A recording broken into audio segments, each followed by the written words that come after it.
السلام عليكم ورحمة الله وبركاته. marka hore waxaan ku salaamayaa salaanta islaamka. Assalaamu alaykum warahmatullahi wabarakatuh. waxaan halkan kulankan u qabtay in mudaaba waxaan warbaahinta ku arkay 3 maalmood oo dambeeyay nin saxaafi caana oo warbaahinta ka tirsan oo la xiray oo xabsi loo taxaabay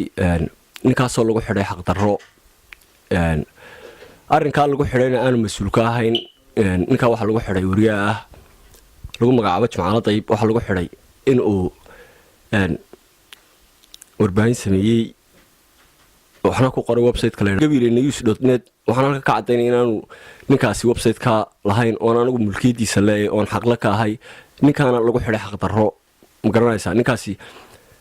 wuxuu lahaa designerka had jeena website ka cidun baa design garaysa ama shirkad ha noqoto ama shakhsi qof bilaadan ha noqoto cidun baa design garaysa hasa ahaatee ninkaasi website-ka uu design gareeyay laakiin mulkiyadiisa iyo adminka iyo waxaba aniga ah mas'uul ka ah gobolka waddankeena Soomaaliland wariyaal badan way noo joogaan shaqaale badan oo ka howlgal leeyay waxna way dhaliili kartaa qofka dum madax yahay oo meel ma xil umad u hayo warbaahintu way dhaliili kartaa waxna way ka sheegi kartaa oo qaladaadkiisa way sixi kartaa ninkaasina wax shaqo uu ku leeyahay ma jirto arrinka baalka kamana mas'uulaha waanu kala ganacsanay waxa weeye sax darana uu ku xiran yahay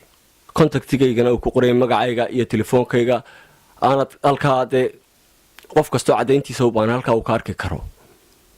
ninkaasina aan wax shaqo aan ku lahayn uu leeyahay designerkiisa oo kaliya ayaan idin halkan ka cadeynaya